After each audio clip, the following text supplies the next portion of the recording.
እንዴት ማሽን አለችሽ? እስኪ ወንድሜ ማሽኗን አቀብለኝ። ከጓደኛሽ ነው የተበደርሻት አይደለ? ለጊዜው እቺ ማሽን ደግሞ ይሄ ሁሉ ታንክ እንትን ኦክሲጅን ታንክ ተሸክመሽ እንዳትዞሪ ታደርግሻለች ማለት ነው። ቤተክርስቲያን ታስገባሻለች። ዋጋዋ ደግሞ ስንት ነች? 700 ሺህ ብር ነች። እዚህ ሀገር የለችም፣ ከውጭ ሀገር ነው የምትመጣው። እኔ አሁን ቃል ምገባልሽ ምንድነው መሰለሽ እቺ ማሽን እንድትገዛልሽ አረግ።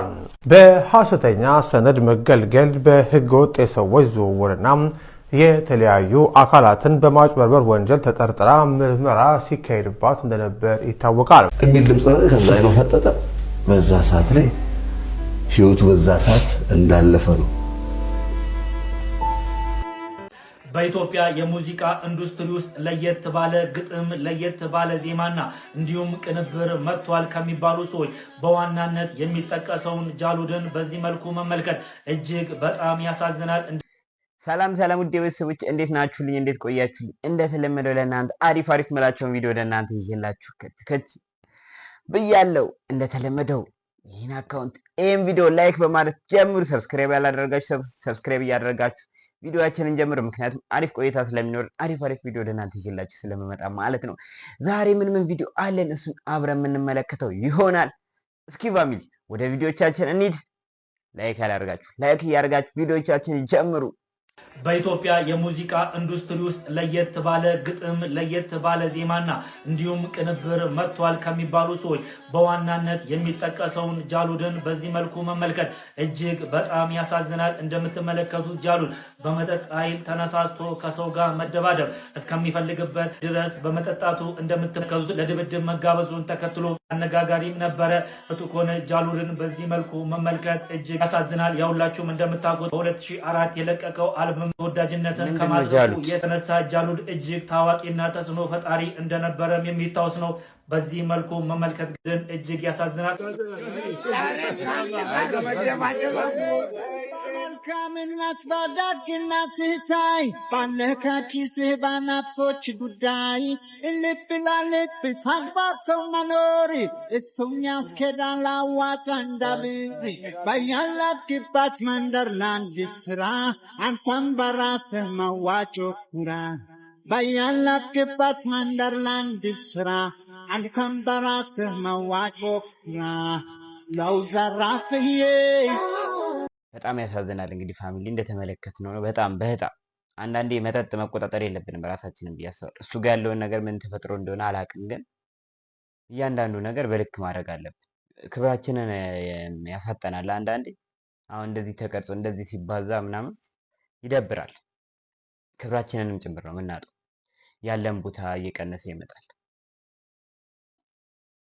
ምን እንደተፈጠረ አላውቅም። ምንም ነገር ህይወታችን ላይ ቢመጣ አመስግነን ማለፍ ያለብን። የሆነ ነገር እንኳን አስከፍቶን ቢሆን እንደዚህ ማድረግ የለብንም ለማለት ፈልጌ ነው።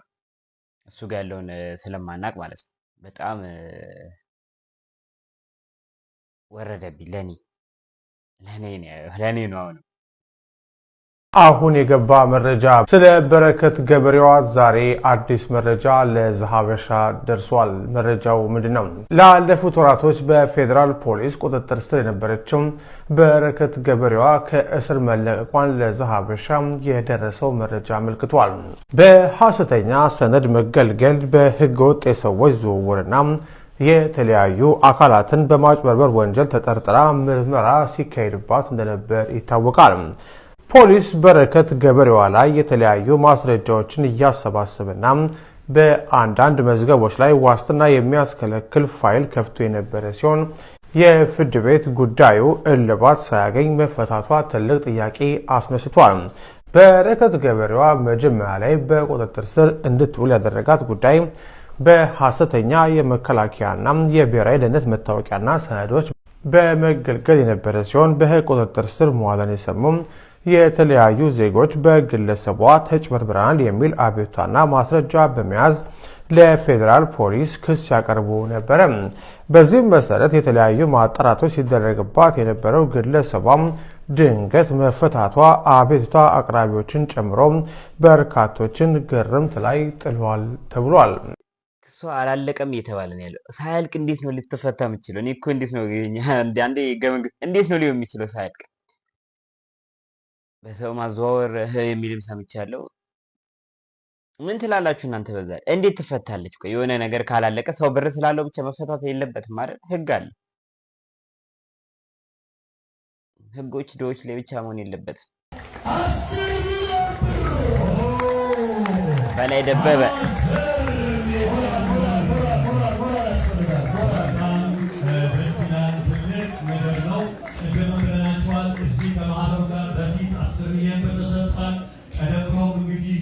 የሚያደርጉ ግለሰቦች ናቸው። በጎነታቸው ይታወቃሉ።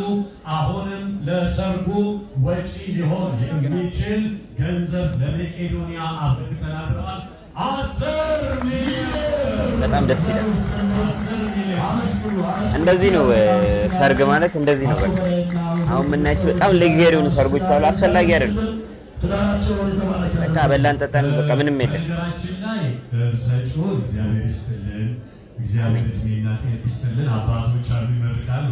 አፌን እንዲህ ብሎኝ ነው ያልኩት። ይገባቸዋል፣ ምስጋና ይገባቸዋል። ብድር መመለስ ለማይችሉ ነገ ለማይሰጡ ትከሻ ለማይነካኩ ብድሩን ከእግዚአብሔር ብቻ ለምናገኝባቸው ሰዎች በማድረጋቸው የእውነት ሊመሰገኑ ይገባል። ብድሩን እግዚአብሔር አምላክ ይክፈላቸው ለማለት እንወዳለን። በጣም የሚገርም ነው አይደል? ቤተሰቦች እንዲህ ነው በቃ ማለት በጣም እኔ አላቅም።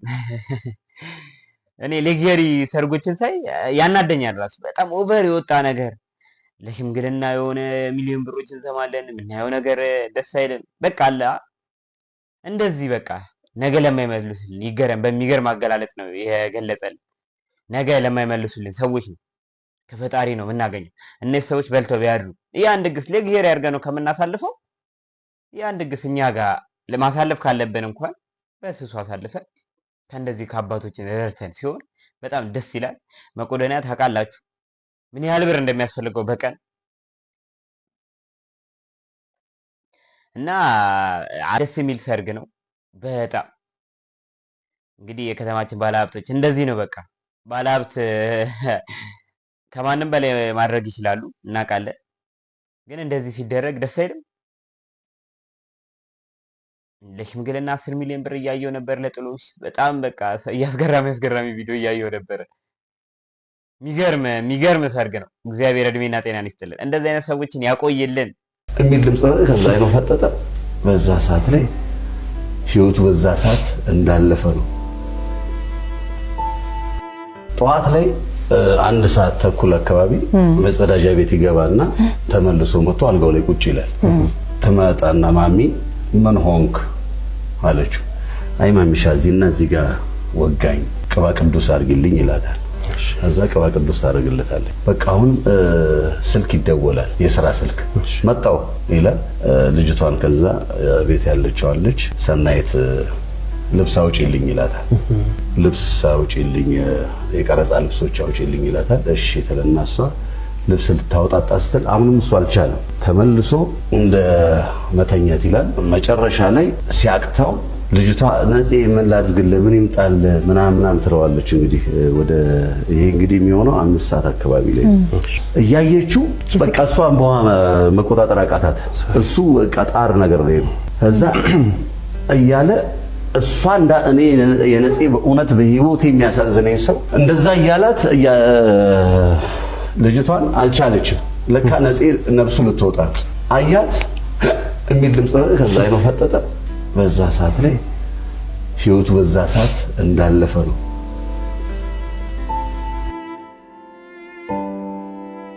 እኔ ስገባ እንግዲህ ነፍስ ይኖረው ምን ይኖረው አይታወቅም። በቃ በድን ሆኗል። ነፂ ወንድሜን አባቴን ነፂዬን ሰብሳቢያችን ነው። ነፂዬ ሰው ነው ለኛ። እንደተመለከታችሁ ነው እንግዲህ ይሄን ቪዲዮ ያመጣሁላችሁ በሐኪም ቤቱ ላይ ቅሬታ ላላችሁ ሰዎች ነው በብዛት እዛ እንዴት ሰው እንትን ጠጥቶ ይሞታል ምናምን ላላችሁት መፍትሄ ሳይወጣ ያው እንደተናገረው ጓደኞቹ ቤተሰቦቹ ማለት ነው ለሱ የሱ ቤተሰቦች ስሙት ብዬ ነው። በጣም ያሳዝናል። ነፂ አሁንም ነፍስ በገነት ትኑር። ጎደለኝ ብዬ አላምንም። ፀሐይ ወስዶ ብርሃን ወስዶ ጨለማን የሚያመጣ ክፈሉ ብንባል ከፍለን ጨርሳለን። የቤት ኪራይ ከፍለን እንቀመጣለን። ለዚህ ክፈሉ ብንባል ደግሞ ከፍል እንደ ቤት ኪራይ ክፈሉኝ ቢል ምን እንከፍለዋለን? ይሄ ነው በቃ ለሰዎች። እኔ አሁን ተማሪ ስተማሩ ራሴን አጠፋለሁ ሲል ኖ እንዳታጠፉ ራሳችሁ የእናንተ ህይወት ለእኔ ዋጋ አላት እላችኋለሁ። ለምን ኦክሲጅን ተሸከሙልኝ እላችኋለሁ። ስንት ልጆች አሉ አሁን ራሳቸውን ከማጥፋት የሆነ ነገር በቃ እንዴት ነው ተምረው ውጤት አልመጣ ሲላቸው ስራ ላገኝ ሲሊንደር የትና የት ይህን ሁሉ ተሸክመሽ ነው የምትለው? እግዚአብሔር ከዚህ በላይ ነው የተሸከመን አልኳቸው።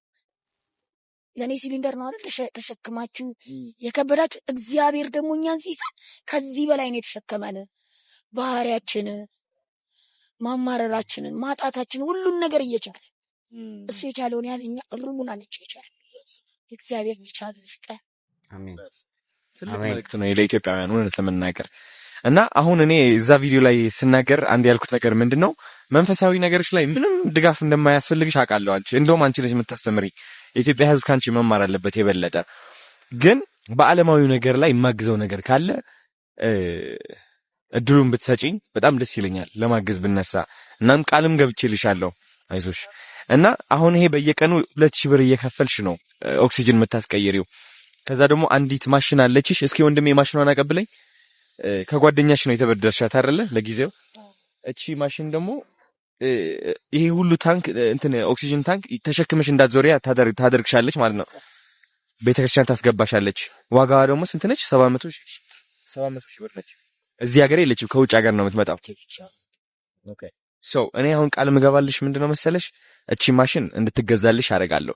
ያው በአቅሜ እኔ መግዛት ብችል ይሄ እዛ ደረጃ ደርሳለሁ። አንድ ቀን ታያለሽ የትናይት። ግን አሁን አቅሙ የለኝም ባንዴ ለመግዛት። ይሄ ብዙ ካምፓኒዎች ግን ይኖራሉ ለማገዝ፣ አንቺን ለማገዝ ልባቸው ተነክተው አንቺን ለመርዳት ይመጣሉ። በእርግጠኝነት ዓለማዊ ነገር ላይ ሙሉ እናደርገዋለን። እሺ አይዞሽ፣ ይሄም ይገዛል፣ እናስልከዋለን። ከየትም ፎቶ አነሳትና እቺም እንገዛታለን። ከዛ ደግሞ ይሄኛው ለምንድን ነው የሚያስፈልገው? ቤት ውስጥ ስትሆኝ ብቻ። ቤት ውስጥ ግዴታችን ብትኖር ግዴታ ይሄ ኦክሲጅን አይቆርም። ትልቅ ኦክሲጅን አለሽ ቤት ውስጥ? አሁን ሲሊንደሮች አሉ፣ 6 ሲሊንደሮች አሉ። እስኪ አሁን ትልቁ ሲሊንደር ስንት ነው ለመሙላት ኦክሲጅን? እሱ ለስንት ያገለግልሻል? መጀመሪያ ትልቁ እኔ ያለሁበት አካባቢ ኦክሲጅን የለም። ኦልሬዲ ድሬዳዋን ሄጄ ማስሞላው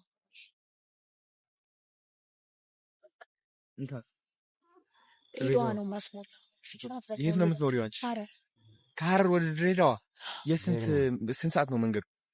የ1 ሰዓት 1 ሰዓት ተኩል 2 ሰዓት ይሆናል። በየቀኑ 1 ሰዓት ተኩል ነው ወይስ ሰው ትልክ ያለሽ ነው? ሲሊንደሮቹን እንዳለ ሲሆኑ ሲጠራቀሙ ማለት ነው እልክና በሁለተኛ ቀን ይመጣልኛል። እስከዛ ኤሌክትሪክ አለች ኮርቲሰብል የምትባል ጀሪካን ማለት ነው። እሷን እጠቀማለሁ። ወይንም ህይወት ፋናም እግዚአብሔር ይስጣቸው እነሱም ሲመጣ ያመጡልኛል እንጂ አብዛኛው ከድሬዳዋ ነው ማስመጣውን ባለውበት ደረጃ ማለት ነው። እሱን ለማስመጣት መኪና 6000 ብር ከፍላለሁ። ለማስመላት አንዷን ሲሊንደር 3 ሲሊንደር 2500 ብር ነው ያስሞላ ነው። አንድ ላይ ለማምጣት እስከ 8000 10,000 ብር ፈጃለ። አንድ ላይ ለማምጣት ማለት ነው ለመኪና ማለት ነው። እና ግን እግዚአብሔር ይመስገን መድኃኒትም ራሱ የሚወስደው ራሱ መድኃኒት አሁን ባለፈው አላየከውም እንጂ ቪዲዮ ላይ ይህንን ነው ምዕመናኑ ያየው። እጄ ላይ ካኑላ ነበር መድኃኒት እየወሰድኩ ነው ያገለገልኩት። ያቺ መርፌ እንኳን ቤት አልገደበች። ምክንያት እግዚአብሔር ያቺን ቀን እንዳይፈቀደልኝ እሱ ነው። ያቺን ቀን እኔም ደግሞ ከምዕመናኑ ጋር ሆኜ ደስተኛ መሆን አለብኝ። በጣም በጣም በጣም አስገራሚ መልእክት። እኔ እንጃ ምን አይነት አመለካከት ነው። ምንም መወሻሸት አያስፈልግም። እኔ ጤነኛ ሆኜ እንደዚህ እየተነፈስኩ ምናምን አማራለሁ። በቃ አይደለ? ብዙዎቻችን እናማራለን። አይ ነው የምናማርበትን እንዳናመር ነው። በቃ እድል ነው ያሳጣችን ንግግሩ አይደለ? እድል ነው ያሳጣችን። ሰው ሲያዝ ነው የሚያገናዘበው ነው አላውቅም። ግን ምን ብዬ ካሁን በኋላ አሁን የእሷን አነጋገር ሰምተህ ምን ብለን እናማራለን? ምን እንላለን? አሁን እንደሷ ብንሆን ለመተንፈሻችን እውነቷ ነው ለመተንፈሻችን ክፈሉ ብንባል ሳንከፍል ልንሞት እንችላለን። አብዛኞቻችን መክፈል ሊያቅተን ይችላል። የተሰጠን ነገር ትልቅ ነው ለካ። ዓለማዊ ነገር ላይ ስኖር አለ ብር ምናምን በቃ እንደም በቃ አለ ፈጣሪ ከፈቀደ ሁሉም ነገር ልክ ነው። በቃ ትክክለኛ ቦታ ላይ ነው ሁላችንም ያለነው። በጣም የሚገርም ጥንካሬ አዶናይ ደግሞ ከፈጣሪ ጋር ይሄን ነገር እንደምታስገዛላት አይኖ እኔም አምናለሁ። እኔ ሳይገዛ እንደሚያስገዛው አይኖ አውቃለሁ። ምክንያቱም ብዙ ነገር ሲያደርግ አይተናል። ከዚህም በላይ ማድረግ ትችላለህ። አንተንም እድሜና ጤና ይስጥሽ እናቴ። በደንብ ተሽሎሽ ከዚህም በላይ ሆነሽ እናይሻለን ብዬ ተስፋ አደርጋለሁ ከፈጣሪ ጋር። በጣም አመሰግናለሁ። እኔ በበኩሌ በግሌ ለሰጠሽኝ ምክር አመሰግናለሁ። ጀግና። ፍቅረኛውን ገሎ የተሰወረውን ግለሰብ ፍቅረኛው በመምሰል እንግዲህ በቁጥጥር ስር የዋለችው የዋና ሳጅን ስንዱ ታሪክ በዚህ ሰዓት በላውን ኢትዮጵያውያን እያስገረመ እንዲሁም ደግሞ አድናቆትን እያስቸራት ይገኛል። እንደሚታወቀው በትናንትናው ዕለት በተለያዩ ሶሻል ሚዲያዎች ላይ ሲዘዋወሩ ከነበሩ መረጃዎች መካከል እንግዲህ ይህች አስደናቂ የሆነች ኢትዮጵያዊ የፈጸመችው ገድልም እየተነገረ ይገኛል። ጥቂት ነገር ልንገራችሁ። ከዓመታት በፊት በድሬዳዋ ከተማ ያሬድ የተባለ ግለሰብ ሳባ የተባለችውን ፍቅረኛውን በመግደል በግፍ በመግደል ማለት ነው በአልጋ ስር ደብቋትና ቀብሯት ከአካባቢው ይሰወራል። በወቅቱም እንግዲህ ይህ ዜና በሚሰማበት ጊዜ በላው የድሬዳዋ ሕዝብ እንዲሁም ደግሞ በአካባቢው ላይ የሚገኙና የኢትዮጵያ ሕዝብ ከፍተኛ የሆነ መደናገጥና ቁጣ ቀስቅሶ እንደነበር የሚታወስ ነገር ነው። ያሬድም እንግዲህ ይህንን ወንጀል ከፈጸመ በኋላ ከአካባቢው ላይ ደብዛው ይጠፋል። ነገር ግን እጅግ በጣም በሚገርም ሁኔታ ዋና ሳጅን ስንዱ ይህንን ታሪክና ሰነድ እጇ ከገባ በኋላ እጅግ በጣም አስደናቂ በሆነና ባልተለመደ መልኩ እንግዲህ ይህንን ግለሰብ በቁጥጥር ስር የዋለችበት መንገድም በርካቶችን እያነጋገረ ይገኛል። በሶሻል ሚዲያ ወይም ደግሞ የተለያዩ የመገናኛ ፕላትፎርሞችን በመጠቀም እንግዲህ የጊዜን ሰውዬ ግለሰብ አድራሻ ታገኛለች። በኢሞም እንግዲህ በጅጅጋ ውስጥ የምትኖር ነጋዴ ራሷን በማስመሰል ረዘም ላለ ጊዜ ታናግረዋለች። እሱም እንግዲህ ያሬድ ቆንጆና ሀብታም የሆነች ፍቅረኛ ያገኘ ስለመሰለው በመጨረሻ ስንዱን ለማግኘት ይሞክራል። ስንዱ ግን ይዛ የሄደችው ካቴናን ነበረ። በግፍ የተገደለችውን የሳባን ደምም እንግዲህ እጅግ በጣም አስደናቂና ባልተለመደ ጥበባዊ በሆነ መንገድ በቁጥጥር ስር ማዋል ችላለች። ይህ ነገር እንግዲህ በሰሞኑን እጅግ በጣም መነጋገሪያ ከሆኑ ሀሳቦች መካከል እጅግ በጣም ልናመሰግናት ይገባል። የብዙ እህቶችን ደም የመለሰች እንዲሁም በአጠቃላይ ደግሞ ፍትህ ያጣች ነፍስ ፍትህ ያስገኘች እጅግ በጣም አስደናቂ የሆነ ገድልን ነው መፈጸም የቻለችው። በዚህ ጉዳይ ላይ ሀሳብና አስተያየት ካላችሁ ኮሜንት ላይ አጋሪኝ። በሌሎች አዳዲስ አንዳንዴ ማድነቅ አለብን። በቃ እንደዚህ ሲሰሩ ፖሊሶቻችንን እያደነቅን። ልጁ ግን ምን አይነት ብድር እንደተሰጡ የፈጣሪ ስራ እንግዲህ እያያችሁት ነው። ፋሚሊ ፍቅረኛውን ገሎ እሱ በራሱ በሚለው ፍቅረኛ ተያዘ። ብድር ማለት ይሄ ነው አይደለም? በቃ አይቀርም። በቃ የሆነ ምንም ነገር ተሸሽጎ አይቀርም። ጀግና ፖሊስ ምትገርም በቃ ጀግና ፖሊስ። ደግሞ ፎቶአቸው ይመሳሰላል። በጣም ጀግና ፖሊስ ናት። ለእንደዚህ አይነት ፖሊሶች ክሬዲት እየሰጠን በትናንሽ ፖሊሶች ስም ብቻ መጥፋት የለበትም። በጣም አድናቂሽ ነን። ጀግና ፋሚሊ። የዛሬ ቪዲዮአችን ይሄን ይመስል ነበረ። አሪፍ ቆይታ እንደነበረን ተስፋ አደርጋለሁ። አሪፍ ቪዲዮ ይዤላችሁ መጥቻለሁ ብዬ አስባለሁ። እናንተ ሀሳብ አስተያየታችሁን ኮመንት ላይ አስቀምጡልኝ። በቀጣይ አሪፍ ቪዲዮ ይዤላችሁ እንድመጣ ማለት ነው። አሁንም ግን ሰብስክራይብ ያላደረጋችሁ ሰዎች ካላችሁ ሰብስክራይብ እያደረጋችሁ የዚህ ቤተሰብ አባል መሆን ትችላላችሁ። ምክንያቱም እንደነዚህ አሪፍ ቪዲዮ ወደ እናንተ ስለሚመጣላችሁ ቶሎ ወደ እናንተ እንዲደርስላችሁ ማለት ነው። በቀጣይ አሪፍ ቪዲዮ ወደ እናንተ እመጣለሁ። በቀጣይ እስክንገናኝ ድረስ ፋሚሊ ቻው።